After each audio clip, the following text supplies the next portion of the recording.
Well, hello and welcome to Wake Up Wednesdays with the Women's Business Center of North Carolina.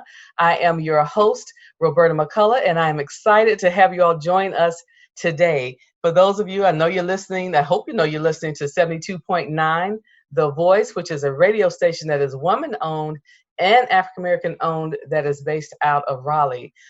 So thank you, Lakeisha Melvin, for continuing to host our podcast.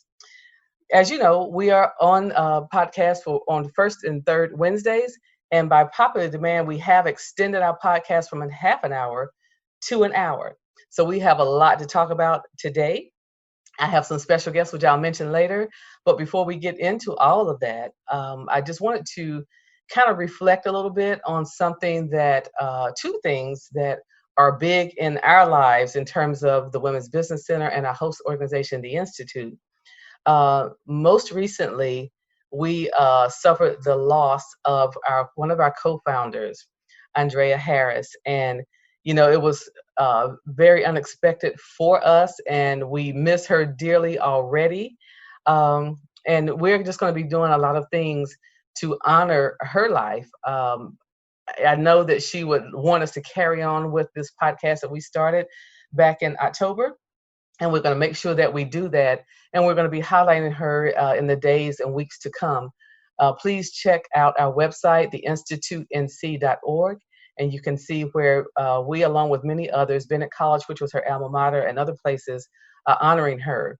So we will not let her legacy die. And as a matter of fact, for me personally, I can say that I am energized because I feel a responsibility to continue the work that she endeavored really for 50 years. If you read her history, she was in this work for 50 years in terms of economic development for women, for people of color, and we're just going to continue that. And so you all just, if you don't know of her, I am sorry that you didn't get to know her, but I am honored that I did and that the Institute was founded because of her and because of the co-founder, Lou Myers.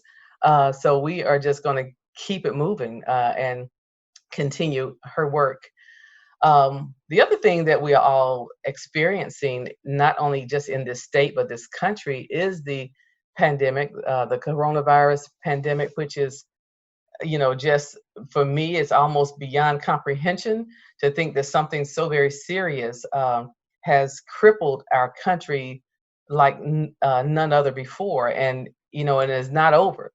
And so part of also of what the Women's Business Center charge is, because of course we are a resource partner of the SBA, and part of our charge is to ensure that we are increasing our services to employers, small businesses, and their employees to increase their service and help them get through this pandemic. As we know, it's been projected that 1 in 4 small businesses will not survive this pandemic. And I think we are seeing why, with all the disruptions in the supply chain and the disruptions of now what we're experiencing this weekend with the protests, which I understand, and looting, which is yet another matter.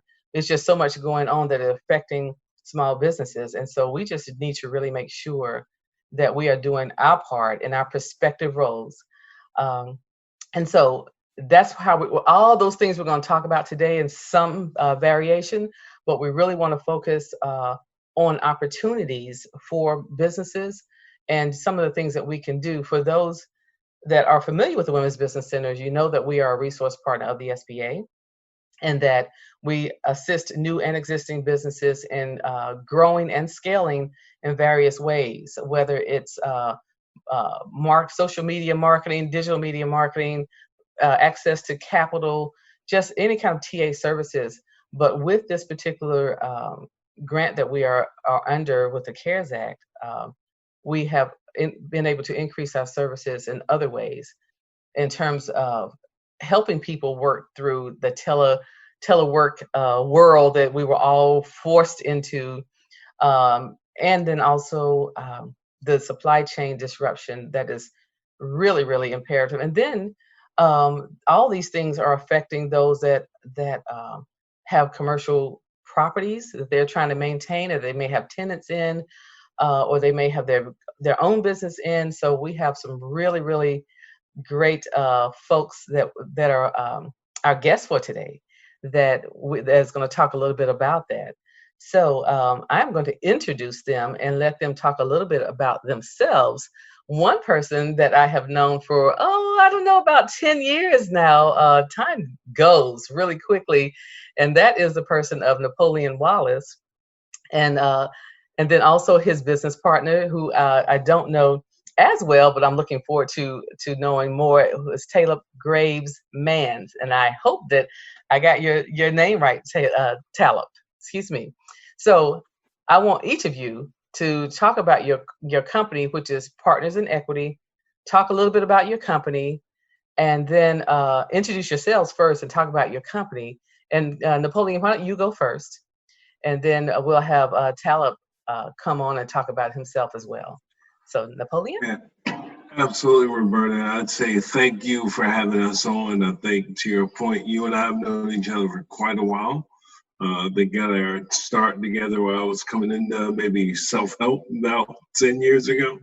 But really excited to be here today, and really excited to be able to chat with you a little bit about some of our work and really be able to even learn a little bit more about the work of Women's Business Center.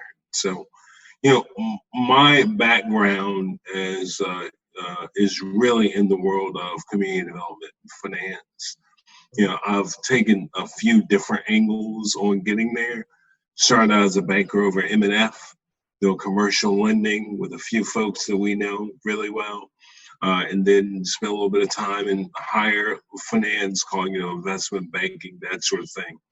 But then when I came back to school at UNC, I really did see an opportunity to be able to transition, to be able to support the community a little bit more. And so from there, as you know, it was Habit Self-Help, as well as a few other opportunities to be able to lead minority-based CDFIs, minority-owned CDFIs across the state, and to be able to try to build wealth in our community. So that is really the background for me. And, I think that, what we have now, this work of Partners in Equity, which is the name of our firm, really does grow out of that experience. I think the other place that it pairs is my last role was as the Deputy Secretary of Commerce for the state of North Carolina, and did a lot of work across the state. But in that role, really saw a great opportunity for direct investment into communities of color, women-owned businesses, and so forth. You just really feel like there's a great opportunity around that. So really excited to talk to you a little bit more about that as we talk about the company, but thanks for having me on today. Absolutely. Thank you. And I'm looking forward to hearing all about it. It's going to be a learning experience for me as well. So Talib, if you would introduce yourself, please. I'm Talib Graves Mans. First of all, thank you for having us. Really appreciate the opportunity to be able to speak. A little bit about me. Where do we start? I'm an entrepreneur. I live and breathe entrepreneurship, 4 generations on my matriarchal and patriarchal side of my family. And I'm really passionate about, creating wealth and creating innovations within our community for the long game. My family is from Durham. I grew up between Philadelphia and Greensboro. Had the opportunity to come back to Durham in 2015, 2016 to serve as an entrepreneur in residence with Google and a nonprofit called Code 2040, and served at the American Underground. And the organization Code 2040, its mission was to provide more access for Black and Latino tech talent, entrepreneurship talent, as aligned with the tipping point in the year 2040 when the minority populations, Black and brown populations, become the majority population in the United States. Mm-hmm. So aligning the entrepreneurship, aligning the tech careers, and aligning the capital with the changes in the demographics. During that time, I was co-founder of a technology company. And we kind of had 2 jobs then as entrepreneur residents. One was to run your company, and the other one was to be a change agent within your community. Yeah. During that time, I was on Main Street in Durham, before the tower was built, and you could look right from my kind of office space across Paris Street to see Black Wall Street. Yes. And I kind of immersed myself in the story of Black Wall Street here. And I said, I really think there needs to be an energy created here that is cross-generational, right? That takes into account the legacy of Black Wall Street, but then rolls in the new innovators, the new opportunities of today. We begin to have more cross-generational value creation for each other. That led to co-founding Black Wall Street Homecoming annual conference here in Durham, doing some work with Carolina Small Business at Shaw University, opening up a nonprofit here called Knox Street Studios. And then ultimately that work, I think, has led to working with Napoleon and also Wilson Lester. With now getting to the point where we can provide capital aligned with the community in the endeavors that we know need support, the work that needs support. And that's kind of where I am at now. That's awesome. So as you all can hear, these two gentlemen bring much to the table, and we got a lot to talk about. I want to hear more, or start to hear more about, partners in equity. We're going to get into that a little bit before we break, but then we're going to come back and just find out. I want people to understand what you all can do in communities. Hear more about that. It's going to be an education for me because Napoleon, I knew. I knew a lot of your background, and I knew that you have always been interested in this particular space. And so I am not surprised that you are doing what you're doing right now. And so, hearing both of your conversations, we certainly have been maneuvering in the same kind of atmosphere. Before I came to the Women's Business Center, of course, I was in small business lending for years. So I've always been interested in businesses getting the funding that they need to do whatever their project is. So I am just really looking forward to that. So why don't one of you all just kind of give a high level overview of what Partners in Equity does. We'll start talking about that right before we take a break. So Napoleon, why don't you talk about that some? Yeah, absolutely. What I'll do is I'll give a little bit of a backdrop, and then we can lean into the company after the break. But the term "buy back the block" has really become a neighborhood mantra within otherwise disinvested communities throughout the U.S. And what we've seen is that this mantra has really grown out of a recognition that ownership of property is a critical method to fight commercial displacement, reverse trends of economic debility, and also grow wealth. However, the other thing that we know and really well is that the existing disparities of wealth, especially in certain communities, make it very hard to access capital for the needs of a business. And the thing that we've seen is that, if you're thinking about buying your house, 3 to 5% down, and you can get a loan for your house. But when you go into the commercial space, a business looking to buy their property, that is a much more difficult issue. Normally it's 20% across the board, get 80% loan to value. And it makes it so if you don't have existing wealth networks or existing wealth, it makes it very hard to buy your property.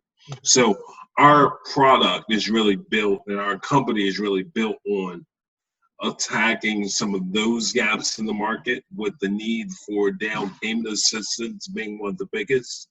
There are also other parts of the kind of capital stack that we get into, but that is probably the one that we like. That's probably the most prominent one, and the gap that we've seen to be the most biggest opportunity for us thus far.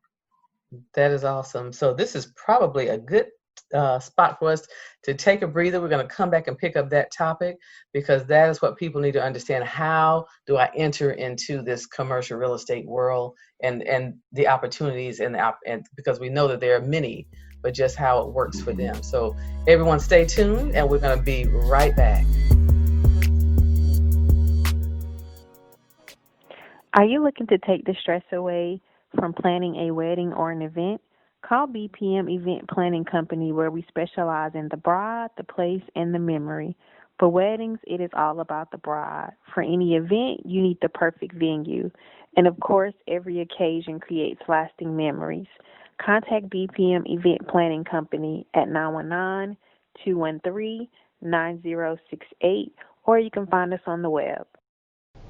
May is Mental Health Awareness Month, and at Choices in Wellness, we're on the front line of prevention and promoting mental well-being. I challenge you to do something good for you and talk to a licensed therapist today.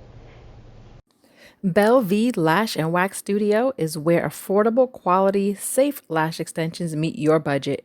We offer lashes, full body waxing, back facials, and vajacials, serving the Triad and Piedmont areas. We are licensed and insured. Schedule your appointment at 919-446-1980 or Instagram and Facebook at Belle Studio 77. That's BELLEVIE Studio 77. Are you pregnant in the Triangle? Birth and Beyond Incorporated is a full-service doula agency offering birth and postpartum doula support, placenta encapsulation, childbirth education, and belly binding. Our website is birthandbeyonddoulas.com. Follow us on Instagram and Facebook at Birth and Beyond Doulas. Our mission is to help families seamlessly transition into parenthood. Are you looking for this kind of support? Feel free to reach out at 919-239-1613.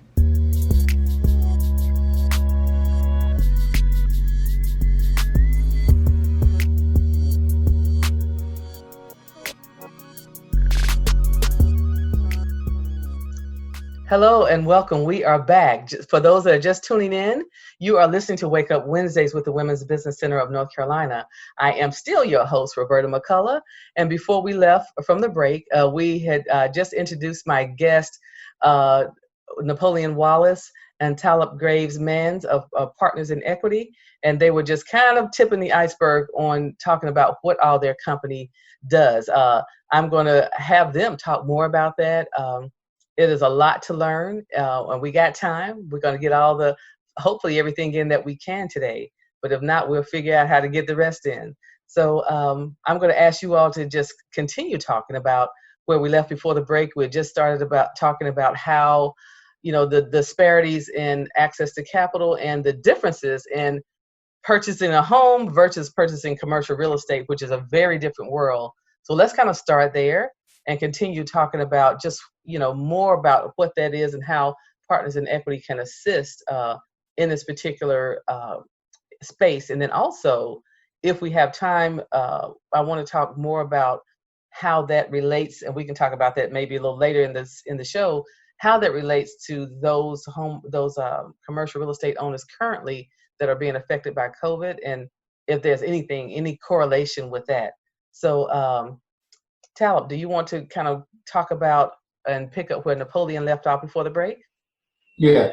So I think that, I'm going to zoom out a little bit, right? And just get back to our mission. Just make sure everybody understands our mission. Our mission is about wealth creation, right? And fighting displacement within our communities. The way we're approaching that is through real estate ownership. The data supports that to create sustainable generational wealth for your family, it's most likely tied to real estate. Most of the time, it's tied to your residential property. When you get into commercial property, the returns can even be higher, and we know that, and we want our people to participate in that upswing of that as well.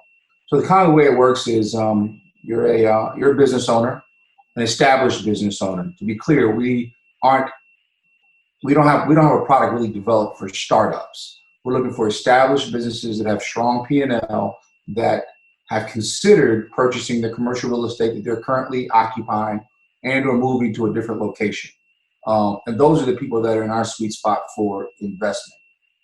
Kind of the way it works in a simple form is, typically Napoleon spoke to it, 20% down to getting your property. And that's a big obstacle for a lot of people.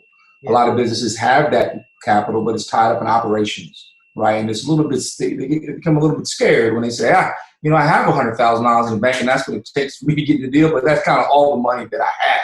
Right. And we show up beside them to de-risk it for them and to provide what we consider patient capital. Then we're social impact investors, nothing predatory about what we're doing. And we invest alongside that business owner to acquire that commercial real estate.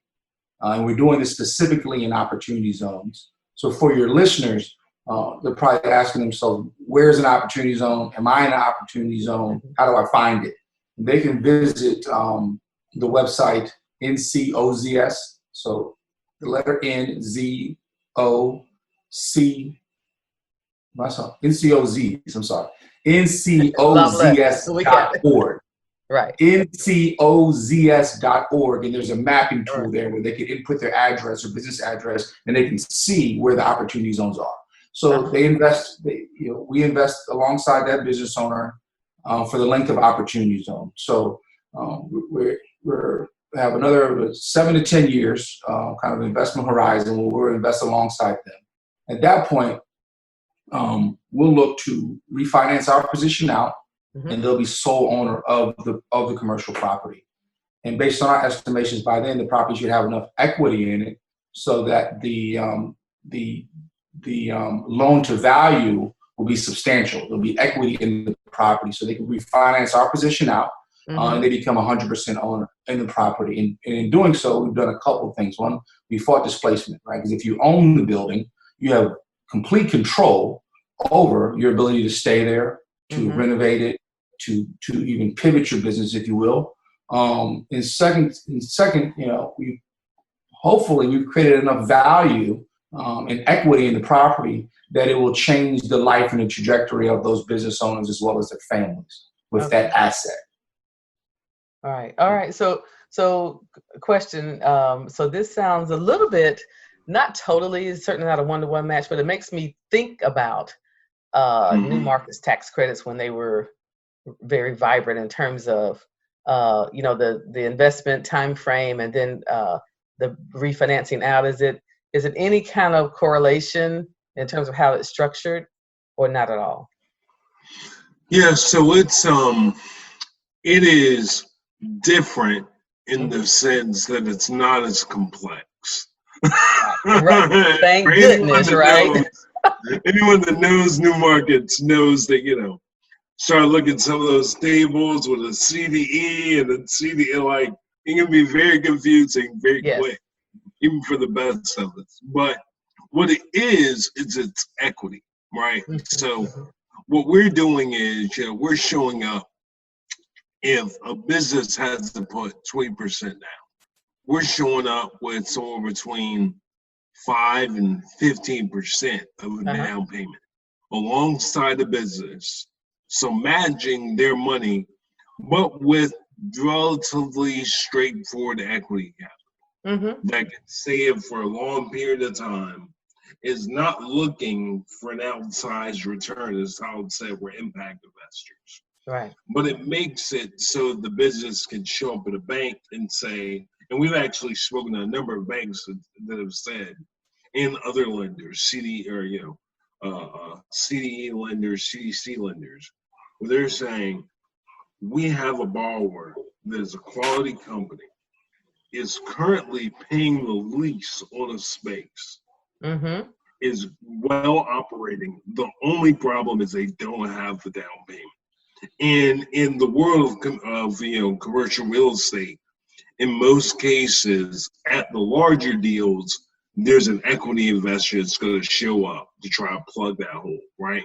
Right. But in the smaller deals, where you're talking about small business, you're talking about Main Street businesses, talking about our street businesses, that capital isn't really available. So for us, our product is very straightforward, not looking for a current return. So the only time that we get paid out is when the property sold or refinanced at the back end. Okay. What we're able to do is show up early alongside someone, help them support the property and improve the property all the way through the life of its holding.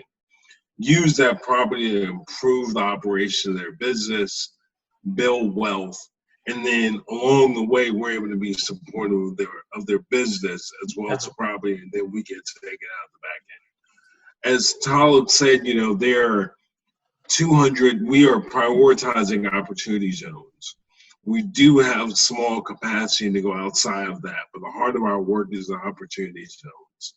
And for folks that don't necessarily want to rush to the website, I can tell you there are 252 op zones across the state. There's one in every county, all 100 counties across the state. And there are about 50,000 businesses currently in opportunity zones across the state. And so when you put all that together, there really is kind of a rich well of opportunity to do deals. We have a number of clients that are currently existing outside of opportunity zone, but given the current COVID crisis, they're saying, listen, maybe I don't want to be in this very expensive piece of office lease. Maybe it makes sense for me to transition to something else. Maybe it makes sense for me to own my property, and we're helping folks like that. And I know we'll get to it later, but I would say this COVID-19 pandemic really is affecting the way that we think about property and space. Right. We do see it as a bit of an opportunity. The way that we look at it, there have always been businesses that want to have a deeper stake in their community, but maybe you had an owner that wasn't willing to sell. Maybe you had an owner that wasn't necessarily looking to get out of the property because there was still so much escalation in the value. But now we know folks with their leasing and their landlord owner is coming to them and saying, hey, you ever thought about buying? And we want to make sure that folks make the best possible decision, especially in light of all the changes that are happening. But if they want to buy and they feel like it's going to be a strategic lift for their business, want to make sure they have the opportunity to do that.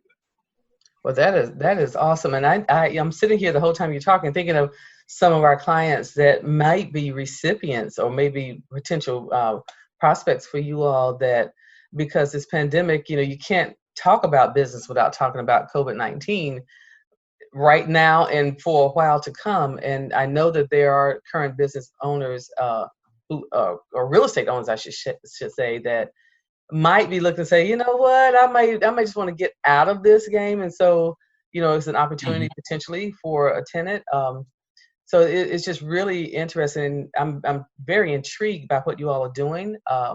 So we have a little bit of time before our break comes up, but I just want to talk about, when we come back, about some of the industries that you all have had success in. And I definitely want to talk more about what success you've had in opportunity zones for women's business centers, part of our work plan for the current year. Of course, I'm always, now we're talking in the pre-COVID and post-COVID space, or pre-COVID and current COVID, I should say. But part of our work plan was to assist our clients that might have businesses in opportunity zones. So there's some synergy, potential synergy between what you all are doing and what we are doing. Well, unfortunately, we don't have as many clients that are real estate owners, but I think that this is an opportunity to increase that and to change that number.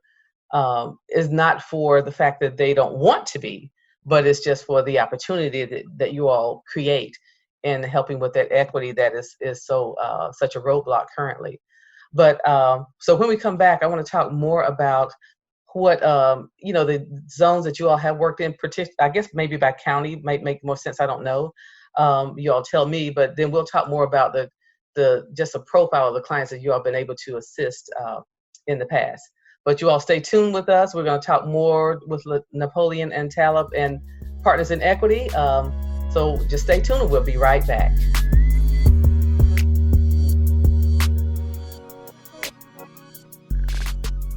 Attention! Do you own a business? Have you been struggling with ways to keep customers loyal and coming back more often? Have you been wanting to cut back on advertising for new business? Well, a loyalty app could be your answer. To find out, schedule a free demonstration. For more info, call Digital Marketing Guys at 919-364-4841. Again, 919-364-4841, or visit digitalmarketingguys.us. This is Tanisha Langley, CEO and founder of Enrichment Strategist Services, LLC, a North Carolina Hub certified education consulting and empowerment coach business. As a veteran educator with effective empowerment skills, I transform environments through positivity coaching to create thriving communities of growth. To enrich your environments and lives through knowledge, call 252-558-3262. Are you worried about your communication skills at work? Business Speech Improvement offers online coaching in public speaking, American English pronunciation improvement, and communication skills for leaders. What could better communication skills do for you and your career? Visit us on Facebook and at businessspeechimprovement.com.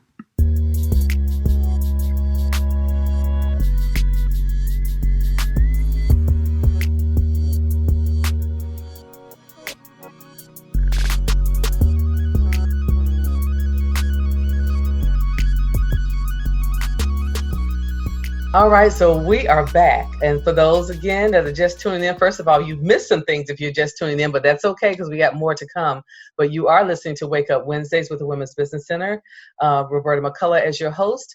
And we have been talking to partners in equity, Napoleon Wallace and Talib Graves Mans to be exact. And they have been educating us on how they assist clients that are in and out of opportunity zones. You know, we didn't define that for those that are listening, but maybe we can do that lightly, that are looking to secure their real estate or to purchase real estate for those that have been in business. So Talib, I'm going to have you talk a little bit more about what we were just kind of highlighting in regards to how you all are assisting clients, and maybe give us a general profile of your, I hate to say typical client, because we know that in equity nothing is necessarily typical, but about some of the clients that you all are able to help. We don't want you to reveal anything confidential, but just talk about some of the industries maybe that you are focused on, and then some of the deals that you're working on now.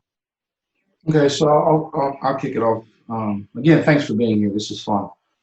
Some of the industries that make the most sense, understanding who our customers are, fall into, of course, retail establishments that have really strong P&L, again, strong track record, strong customers, light industrial, professional services. So let me unpack the light industrial. Somebody might say, what does that mean?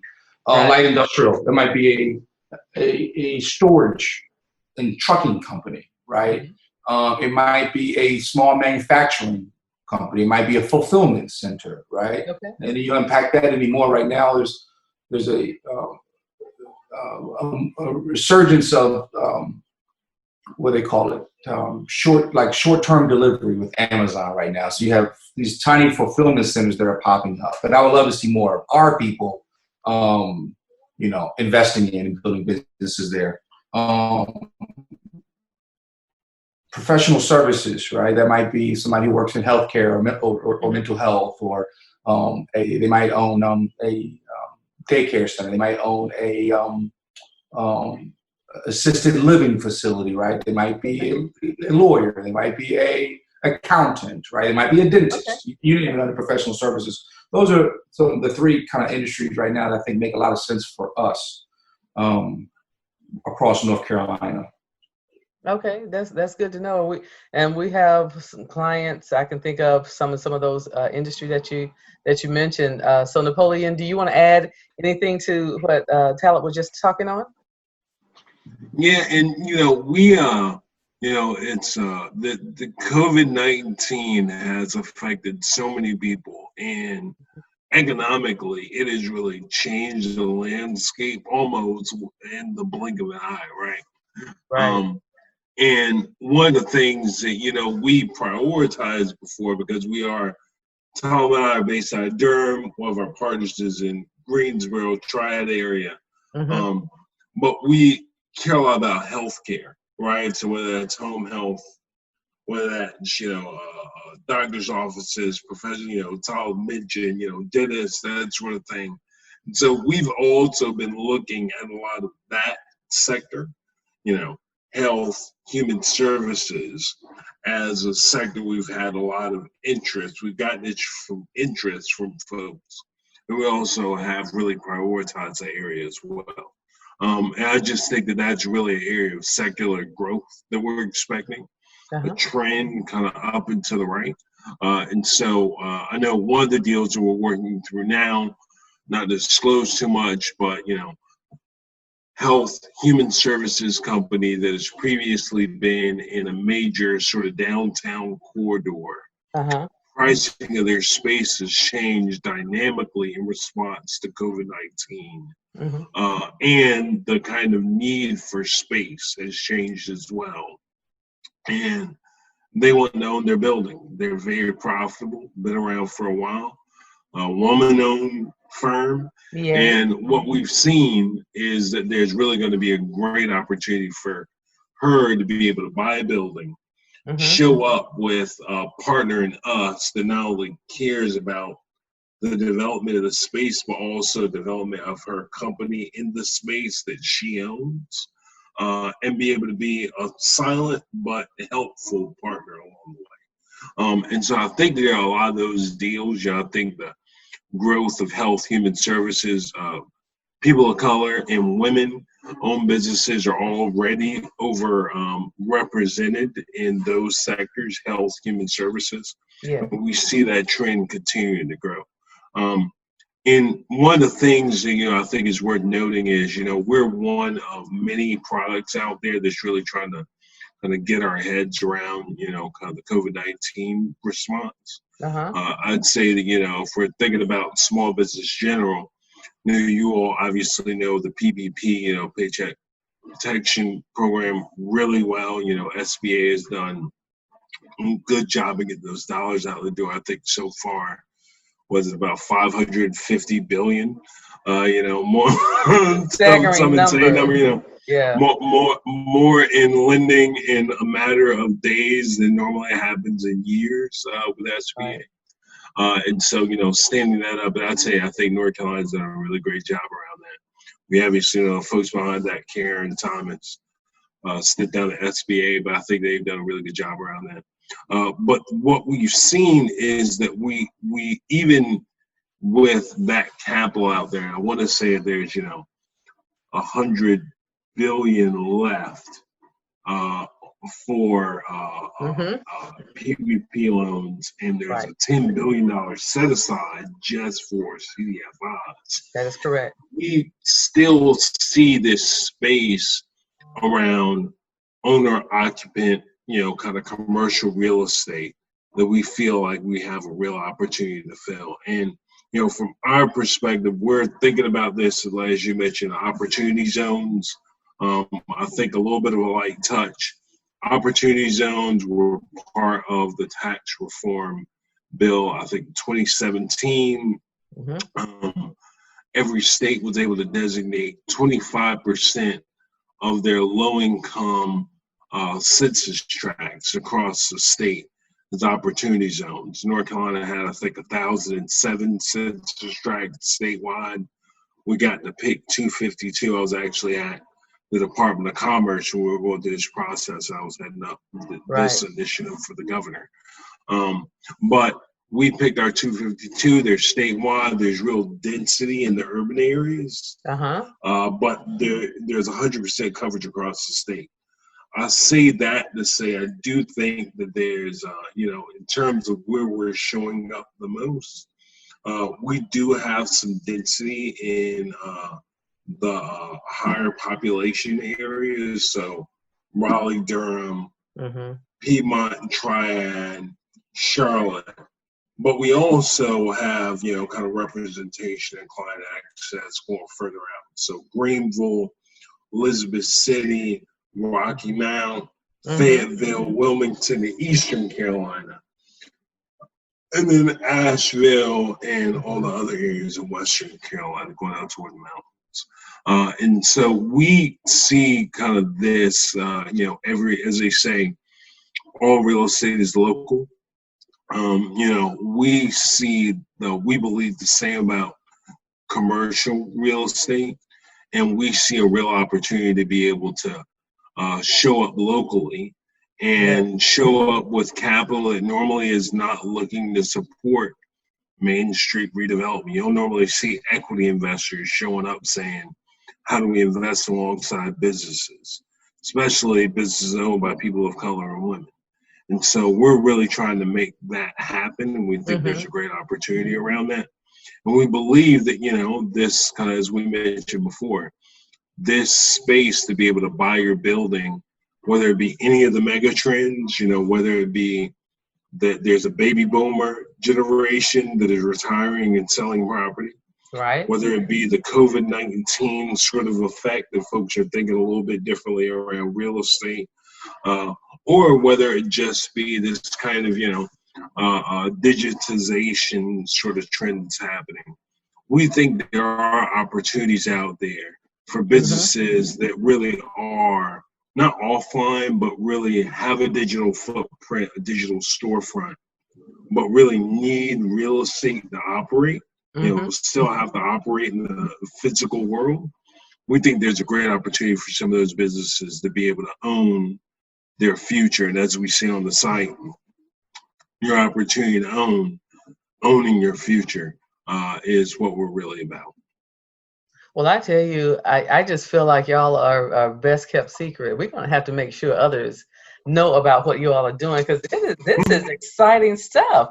It really is. I'm sitting thinking, wow, do I need to own some commercial real estate just as as an investor? I don't know.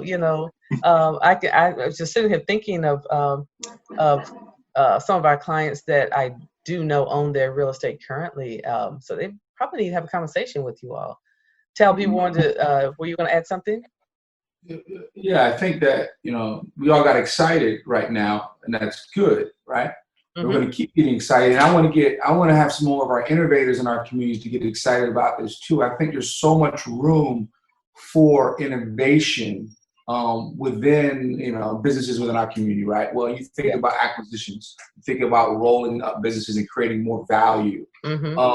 I see very, very, very clear ways to do that. And I would like to have more conversation. Maybe we come back on the show one day and we just have an exploratory call with folks where they get on the call with us and they say they talk about their concepts for ways to create net new businesses now that create more value for themselves. I would love to see more models where business owners, especially around beauty, barbershops and beauty salons, create ways to create more equity investment and incentive for their employees, if you will, to participate in long-term investment of their time alongside the business owner in the real estate, right? So what if Blueprint, for example, actually gave you an equity position in the real estate if you stayed in there for 10, 15 years?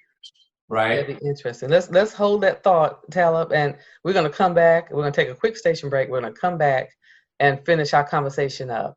This has been amazing. This has been very informative, and I like that idea of having a show where folks can call in live and ask the questions and get immediate answers from you all. So we'll talk about that, but we're going to be right back, y'all. Stay tuned.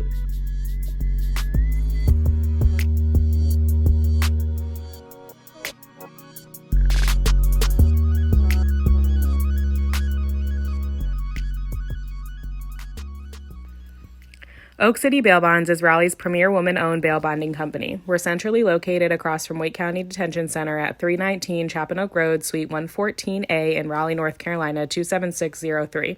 The best way to reach us is by telephone at 919-239-1613. Follow us on Facebook and Instagram at Oak City Bail Bonds. Sometimes bad things happen to good people. Your freedom is our business, and our word is our bond. Hi, my name is LaTanya Lodge, and I'm the CEO and founder of The Trust Life. The Trust Life is an all-natural hair and body care line that specializes in using ingredients you can read and trust.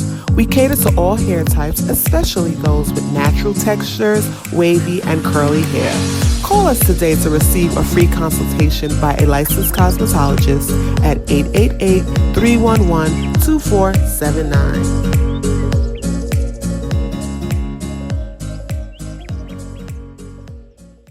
Are you ready to get a grip on your nonprofit?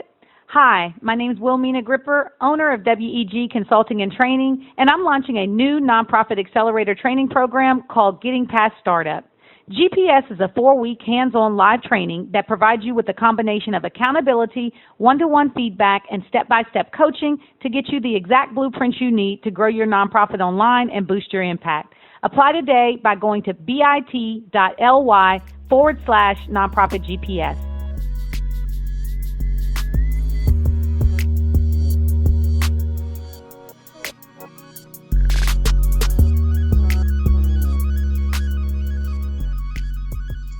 Hello, so we are back for the last round of this particular segment.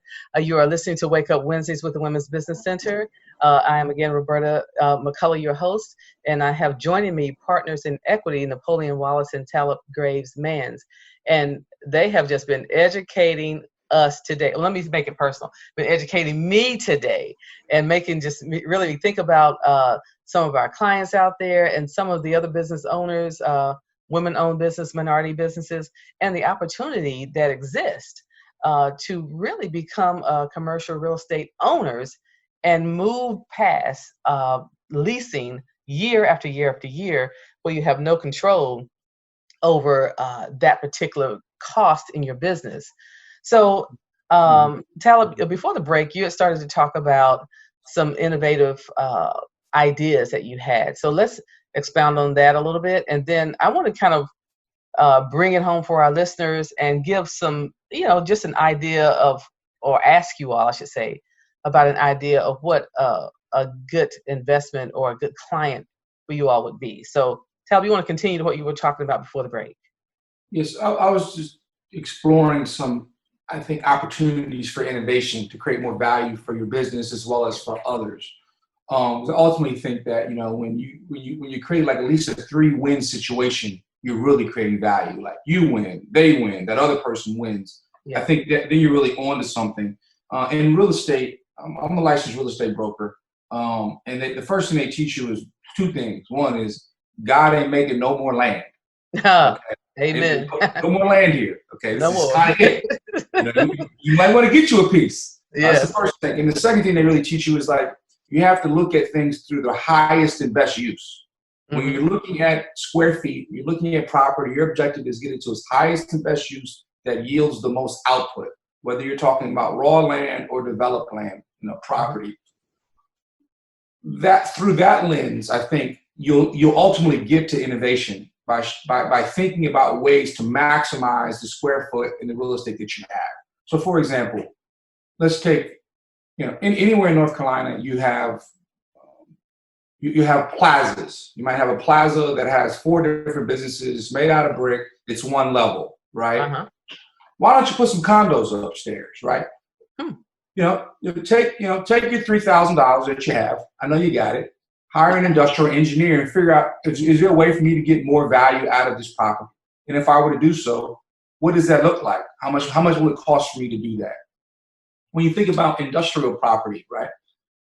And I just mentioned, with the increase in Amazon and short-term delivery and all those other things, if you have property that's near the highway, that has infrastructure already there, are there other tangential businesses and operations that you can bring in there through partnerships, through collaborations that will create more of a streamlined value chain for the assets that you already have and or your business. So thinking always about complementary products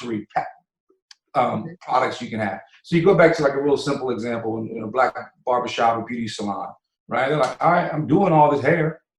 I might as well sell the products, right? Then you see Dudley products, right, in there, and you see these other ones, right? But keep going. Like I do a 5 why analysis. Why? How can I do more? Right? You might end up with a even more valuable business if you were to keep going down that value chain. So now you have these hair care products in there. Maybe you should consider distribution. Maybe you should consider manufacturing, right? We have so many talents in our community. I think if we double down and really begin to ask ourselves, at least a 5 why analysis on what else could they do with it, I think more value will be created. But always focusing on is highest and best use of capital. That's awesome.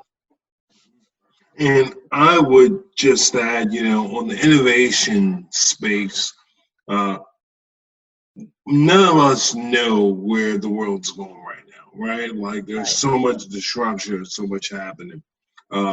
One of the things that we've been thinking a lot about is how do we better understand the business community in North Carolina, especially of Black businesses, women-owned businesses, otherwise. And one of the things that we've been working on, this is just a little bit of an internal innovation, has been a project or initiative called Resiliency. So RESILNC, right? You get it, punny, you get it.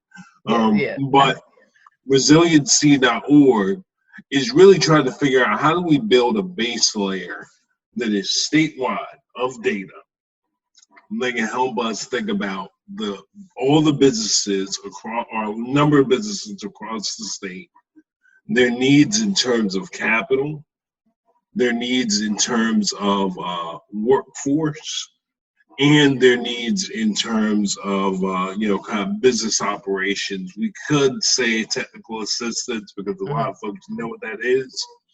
We're really trying to figure out what types of each of those are needed, how much is needed, and who are the delivery partners at the local level that can help to deliver those resources to businesses. Right. And, we've obviously been engaged with you all, the Institute, and a number of other folks in terms of thinking about that. But definitely see there being a really big opportunity in this kind of sea change moment where no one really understands exactly how the business market is going to play out, but know that it's going to change, trying to make sure that we have the best thinking and understanding around what the needs are, how we can play a role, and not just asking a high-level question of, how much money do you need, but using community-based partners to figure out what types of capital are needed. Is it equity capital? Is it debt capital? Is it CDFI capital? Like, what's the need? Is it grant capital? We feel like there's a real opportunity around that. And so for anyone that wants to learn a little bit more about that, as well as our partners, they can visit us at resiliency.org. And obviously for the company, pi-nc.org. So Talib, what do you want to add to that? I tell you, time is getting away from us, but go ahead, Talib, because I have some questions, but I have a different thought of how we're going to get all those questions answered. But Talib, do you want to add anything to that? Just adding on briefly to what we're doing with resiliency that Napoleon so eloquently described, especially around capital. Another thing is around technical assistance, right? We're really thinking hard about, like, are there some more efficiencies that we need to elaborate on to help businesses pivot, right? Earlier you described, like, digital, getting your business online, right? We want to unlock some more information about that so that our technical assistance partners throughout the state are showing up with the tools that are really, really, really important now for the ever and rapidly changing, business landscape for our business owners. Right.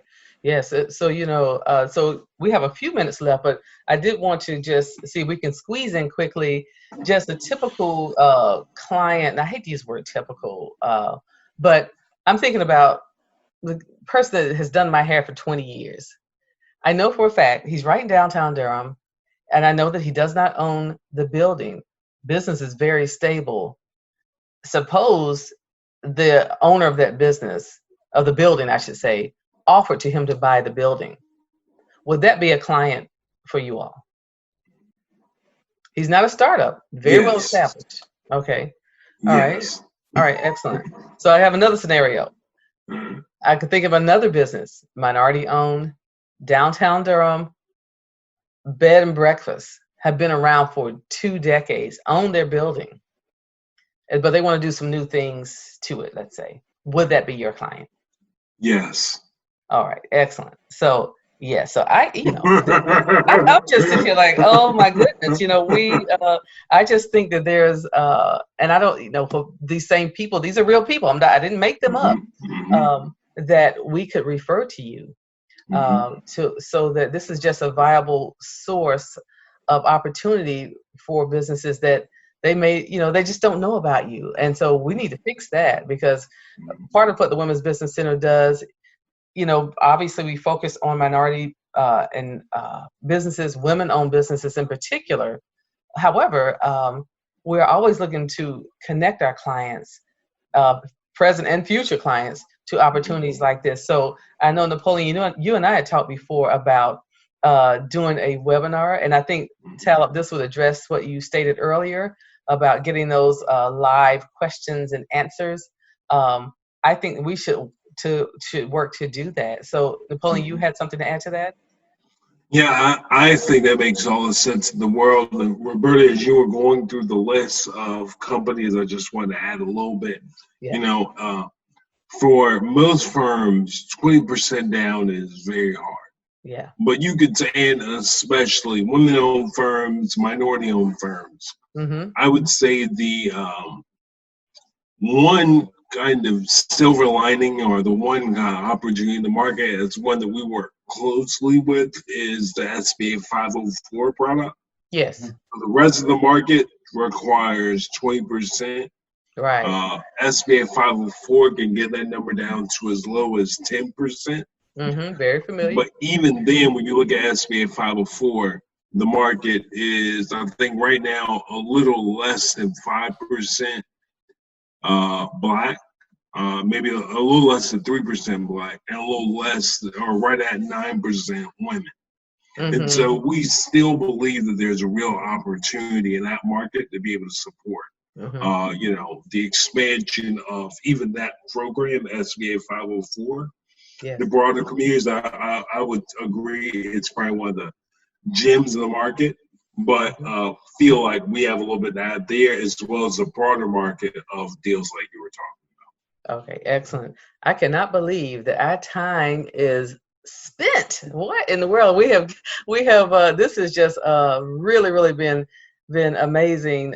So quickly, just in 10 seconds or less, how can they get in touch with you all? So I've already made the mistake of giving my number out once, so I'm not going to do that. Website, please. But the Partners in Equity site, PIE-NC.org. Okay. And if you want to reach me directly, it's Napoleon@ncozs.org. Okay. All right. And Talib, for you? Yeah, the same thing. You can reach out to me via email. That's talib@ncozs.org.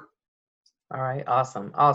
And so, of course, to reach the Women's Business Center, you can go to our host website, www.theinstitutenc.org, and go to Women's Business Center of NC. You'll see our tab on their host site. You can also call us directly at 919-956-2334. Gentlemen, this has been an education for me, and I hope for our listeners as well. And for those that are listening, we are going to set up a webinar, if you all are willing. And we'll pick a date that works for everybody so that we can continue this conversation. I want it to be soon, so we have that consistency and that continuity to answer a lot of questions that I'm sure people will have. So I'll get with you all on a date that works. Sometime this month. We're already in June. I can't believe it. This year is flying by. So thank you all so much for taking time out today to share your knowledge and share your resources with our community. So you all have been listening to the Women's Business Center of North Carolina. I have been your host, Roberta McCullough, and we want you all to tune in to Wake Up Wednesdays, first and third Wednesdays of every month on 72.9 The Voice. Thank you all so much. Napoleon and Talib, thank you all. I hope that you all enjoyed your time with us. We need to have you all back, and we're going to do just that. So y'all stay well, and we will talk to you soon. They know where to find me. Yeah, we global. Highway going 90. Always mobile. Moving wisely. No beginner. Feeling like a winner at the Women Business Center. They know where to find me. Yeah, we global. Highway going 90. Always mobile. Moving wisely. No beginner.